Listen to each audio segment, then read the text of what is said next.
Hi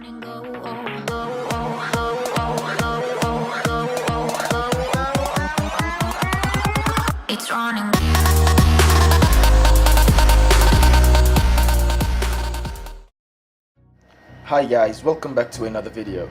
Today we'll be taking a look at how to play Mal Damba, Wakono's Chosen. Paladins has a plethora of champions for players to use. When it comes to supports, there are a few that stand out more than the others, and Mal Damba is one of them. Mal Damba is one of the supports with the most utility in escape. He has 2 healing abilities, one of the best escape abilities in the game, and a really good ult. Plus he also has a stun on his reload, which can just be as useful as all his other skills. Now we'll get into how to play this champion in such a manner that you'll be the most valuable player on your team. Mal Damba's primary fire is a Spitting Cobra, which deals 400 damage every half a second. Reloading allows you to throw the Cobra and actually stun enemies if you hit them while dealing 200 damage. His secondary fire is also his first healing ability, which is Mending Spirits. It summons a spirit to enchant an ally and heal them for 280 health every second for 5 seconds. His Q ability is also his second healing ability. It allows him to throw a gourd full of venom, which heals allies for 280 health every second while damaging enemies for 200 damage per second. His F or his escape ability is Slither. It allows Mal Damba to quickly move forward while becoming invulnerable to any damage for the entire duration. And finally, his ultimate ability, Dread Serpent. It allows him to fire a dark vessel that explodes when it lands or is triggered. Enemies within the radius will be feared for 2 seconds, which means they are vulnerable to attacks from your teammates for the entire duration of that. Mal Damba, like any other champion in the game, has 4 talents, each one applying to a different kind of playstyle and player. The first talent is Wakono's Wrath. It allows Snake Toss to deal an additional 500 damage, and is really only useful if you know how to hit your stuns and usually have to fight flankers due to your team composition, putting you in that position. The next and best talent in my opinion is Spirit's Chosen. It allows Mending Spirits to heal for an additional 300 health up front. This is very useful for saving your teammates in clutch moments where they would have died had they not had the extra 300 health put onto them when you healed them. The third talent is Wakono's Curse. It allows Mending Spirits to be cast onto enemies and deal 560 damage to them over 2 seconds. It is also useful if you have to constantly fight enemy flanks due to them running a double flank composition, or if you have to deal damage due to your team running a double support composition. The final talent is Ripened Gourd. This allows his gourd to slow enemies in its radius or area by 40%.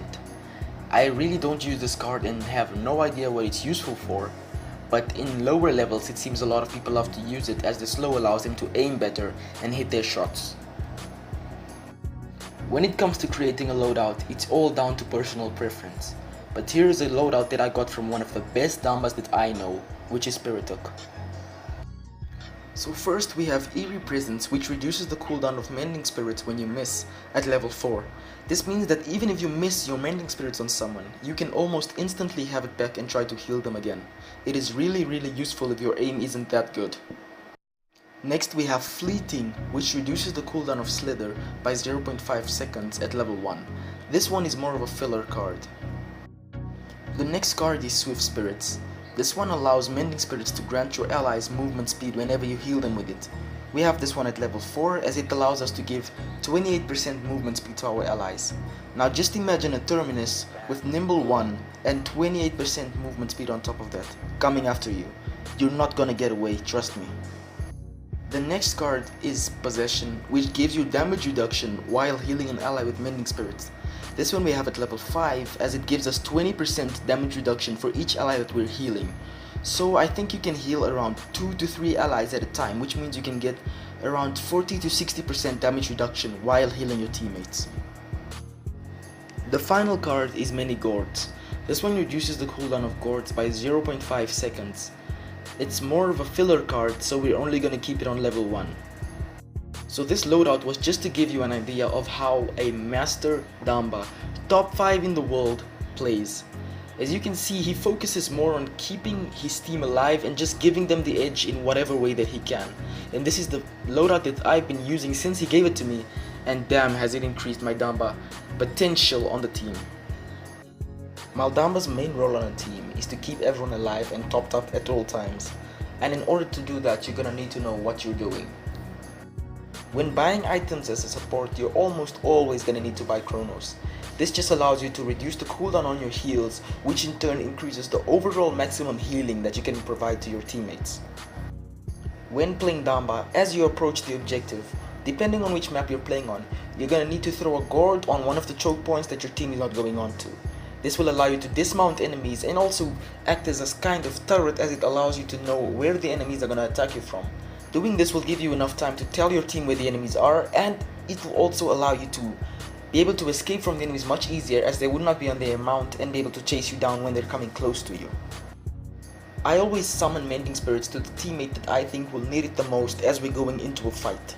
These are usually the front lines or the flankers. Most of the times I give it to the flankers because with the front lines I can just use the gourd on them, but the flankers will usually be out of your line of sight, which means that if you give them mending spirits, they'll be safe for at least 5 seconds, as they'll just keep getting healed and healed and healed. If you're playing spirits chosen like I always do, you'll be able to keep any frontline alive as long as they know what they're doing and not just stand, let's say a Willow dead zone, or just in some Tyrus fire, or in damage that is filled with Cauterize 3. I know it can be really difficult playing a support, as sometimes when you do not have communication with your front lines, it is very difficult to keep them alive, as some of them don't even have a clue of what they're doing or what they're supposed to do.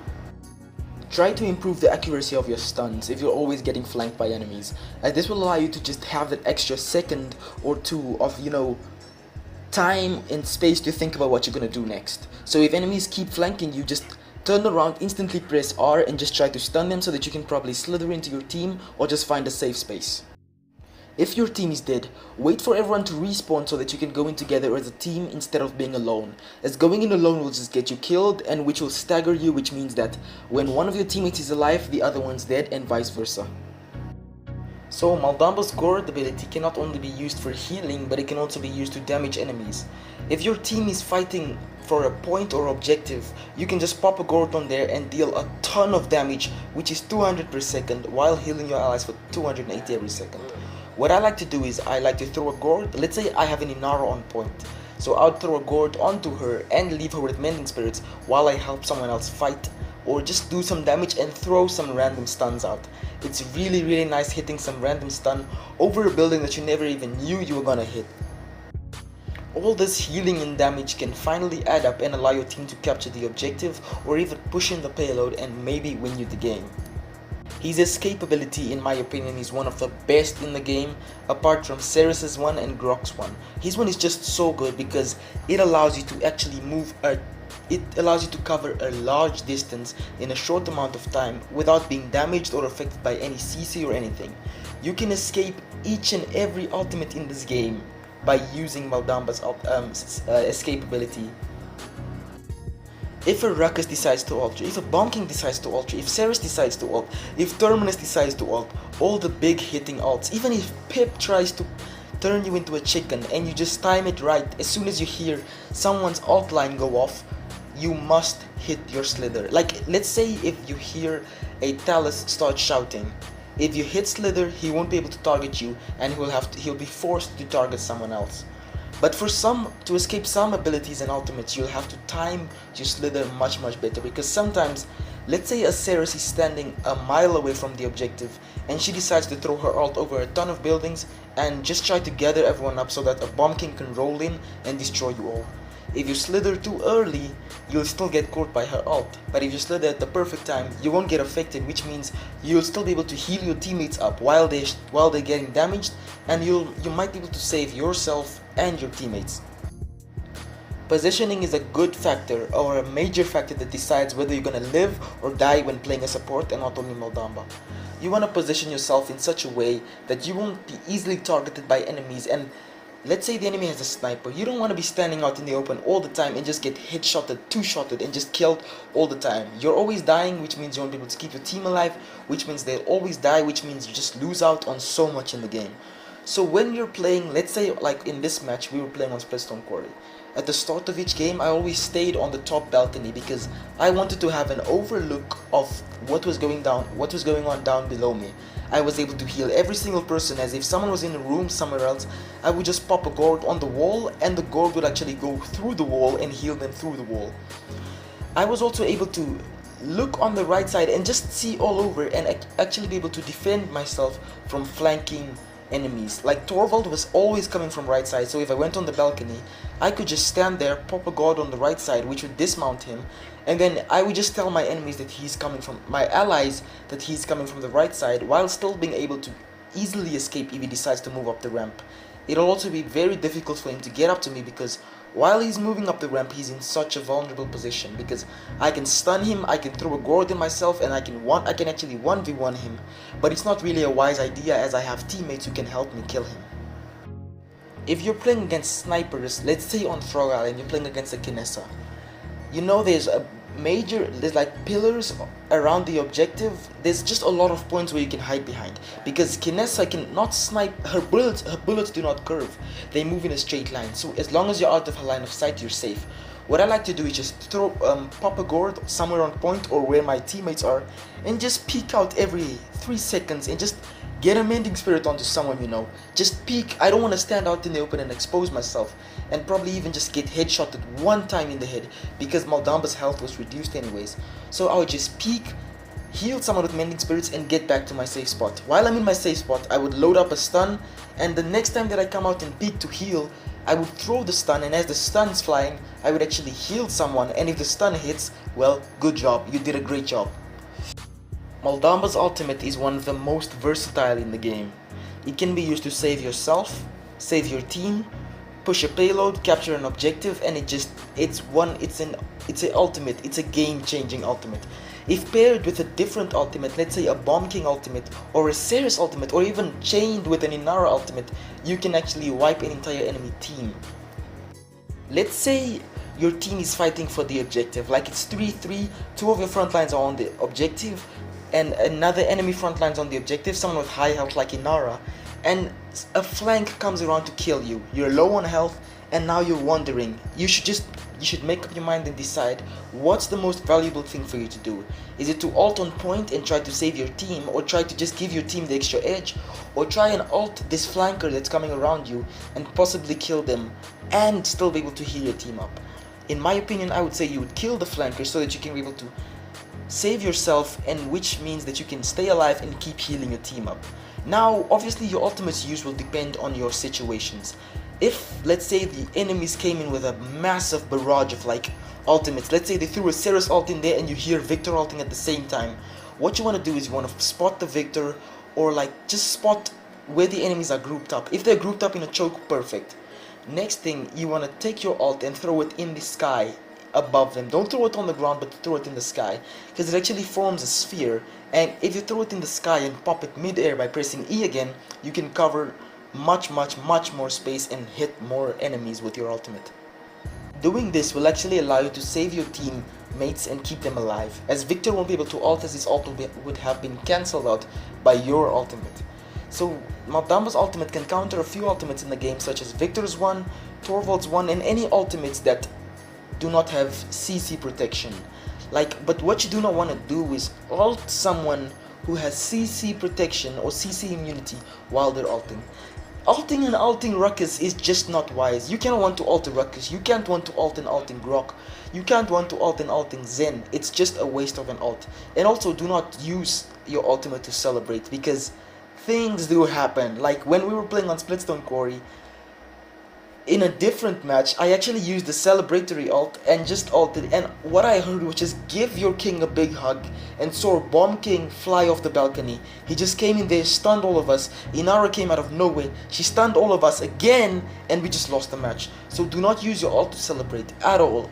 Always just let the match finish. The next thing is, you do not want to lose a match while still having an ult, because that is one of the most disappointing things. Use your ultimates if you have to. When defending, don't waste your ultimates for no reason. Don't use your ultimates to just, let's say, get that amazing quadra kill that you always wanted, but use them for the perfect time. You cannot want to tell your teammates save ult, and the enemies are about to push it in while it's 3-2 or 2-3. So if you need to use your ultimates, use them and use them wisely. That's why they're called ultimates, because they're the most powerful abilities or most powerful things that the champion you're playing can offer. So all in all, in order to become a better Mal Damba, you need to have some form of coordination with your team. If your team does not coordinate with you, what you want to do is you want to try to find a way to actually just, work your way into them. Let's say your team is always overextending and you're always being left alone. You want to go with them, you want to try and stay close to your front lines, keep them alive and use your front lines as body shields. Like, let's say you're getting shot at, you can actually slither through a front line of yours and you can actually survive because they would have been a shield or body blocked for you and actually keep you alive. When trying to protect yourself more, you need to know what the enemy can do. You should take a look at which talents they picked, which cards they picked. Like, let's say you see a retaliation Xin. You know that obviously that is his way of keeping himself alive, which means you don't want to shoot at him when he's coming around trying to kill you.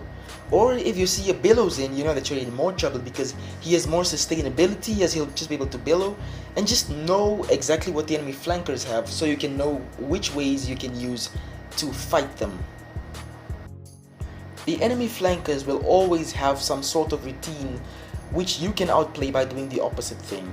For example, Xin always uses his counter to get close to you or your teammates. So what you want to do is you want to shoot him before he gets close. You want to get him low so that he has no other escape abilities or abilities to save himself other than below to get close or escape. Which means that every time he tries to come around to you, you just want to try and burst him down and force him to use his counter, which means that when he comes close, he can't move any closer to you as he has nothing else to get out other than below. This will just allow you to, kind of outplay him and make you live longer and just overall be a better Damba. You need to know how to be able to survive a lot of different situations as Mal Damba or a support in general. Many of these tips are not only for Mal Damba but for supports, but this video is on Mal Damba.